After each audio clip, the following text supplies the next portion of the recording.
way here, I was thinking how to make sense to everybody that is here today between Gracie Barra, Jiu-Jitsu, and Tots for Tots.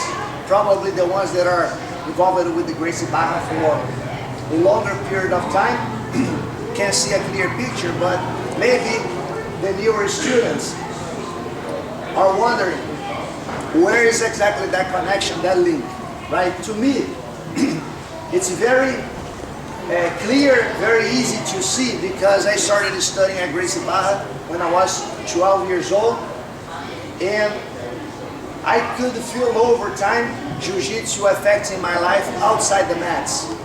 So I remember very well when I was probably your guys' ages, the things we have here today, I started becoming more healthy conscious, and that was a direct result of my Jiu-Jitsu training, my contact with Mestre Carlos. And I can remember well this Jiu-Jitsu lifestyle concept and the ideas sinking in on my head. But for one that is involved with Jiu-Jitsu for 6 months or for 1 year, that may not be that clear. So I would like to talk about the idea behind that class we organized here today. The way we see it, each one of us will, at the end of the day, benefit more than the kids we are helping, donating the toys. And how is that? We believe that when we had to focus on that aspect of helping someone, that brought us to a certain mental state, a positive attitude, and you immediately have that good feeling. And that good feeling reflects on your actions, reflects on everything, and then next thing you know, you start attracting good things for you, good people closer to you. So this event is our way of positively impacting your lives through Jiu-Jitsu. So that's where the link is. The idea, the concept was to mix a Jiu-Jitsu class with that sharp focus in helping others. That is every day with us on the mats, but when we create a situation where each one of us, we had to go to the store, we had to think about that one action, and then we had to be here today, that was a stronger reinforcement. So that's the idea, and of course, I cannot take credits for the idea. I was very, very honored when I was invited to participate, but it all begins with Mestre Carlos, and we always heard when taking classes from him that he wanted to teach Jiu-Jitsu for life. And I think that's why Gracie Barra grew so strong, and it keeps growing, because behind our training we have those values, we have those principles.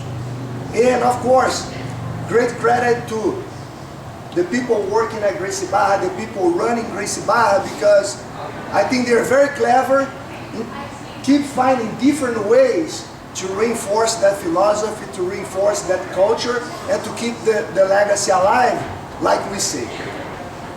Okay, so I just wanted to say a few words here about that, and now I would like to go through the warm-up. When we are done with the warm-up, we'll talk more specifically about the class of today. If needed be, if we cannot fit here, that will be no problem. We have 4 black belts. We'll go on both mats, and we'll make it work. Okay? Yeah.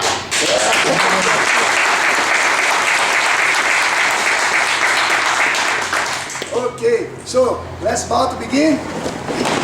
And let's move forward to the whiteboard. 8, 9, 10. Hey, 1, 2, 3, 4, 5, 6, 7, 8, 9, 10. Here, watch.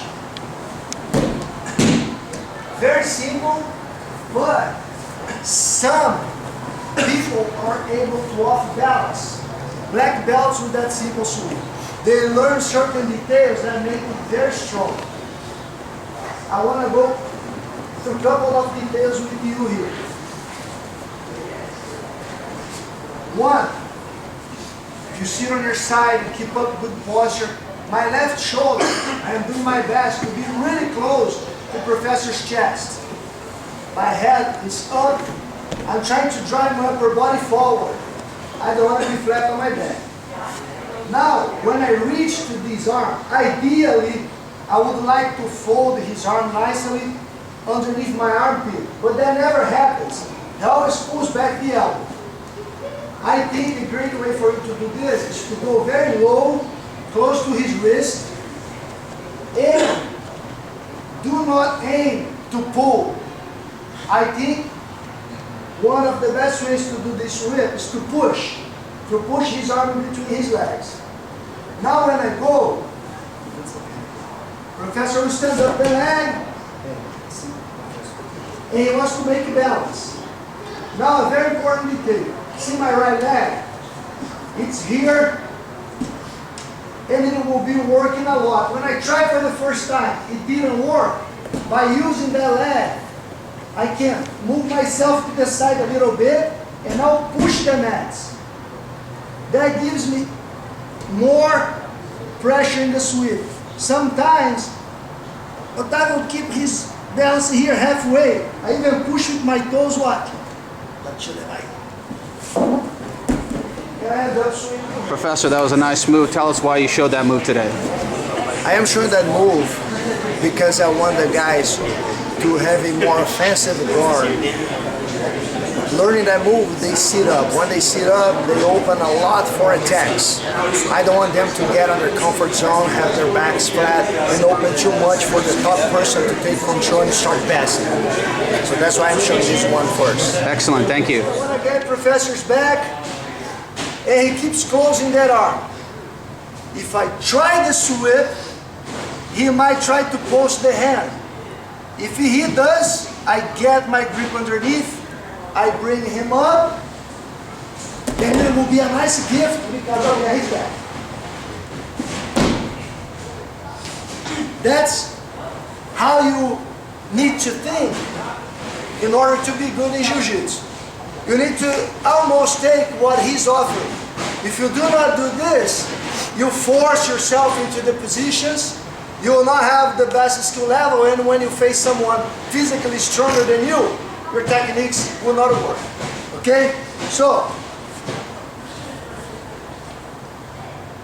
once you sit up and you get to the lapel, you already know two attacks. So this is becoming a good position for you. If you feel good about those attacks, that's one control. You wanna find yourself when playing from the bottom.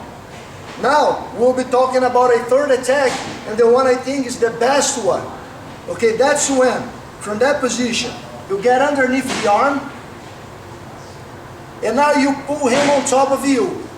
Remember, I am just using my left hook. My right leg is here for balance, but when it's time to bring Professor on top of me, I use both legs because I don't mind going flat.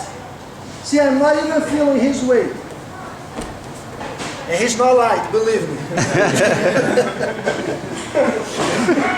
So, when I use my feet and I bring him on top, see how light he gets? Because all his weight is on my chest and I don't mind.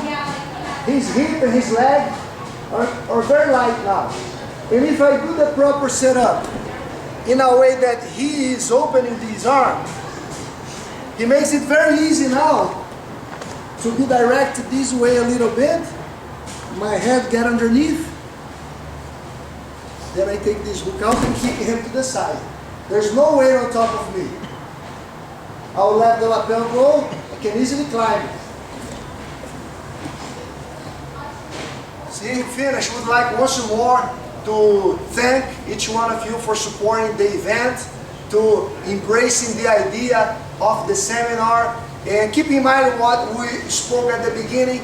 There is one thing that Jiu-Jitsu really opens an opportunity for us to learn, and it is self-discipline. And self-discipline comes from control of thought. People have it in different levels, but for sure, Jiu-Jitsu is a great tool for you to exercise that. Just take tapping, for instance. Right when you tap, you can either get angry with that adversity or turn that into an opportunity for learning. So if you come here and you tap at least once, just on that very instance, there lies a great opportunity. That's not to cover all the opportunities in 60 minutes you have on a Jiu-Jitsu class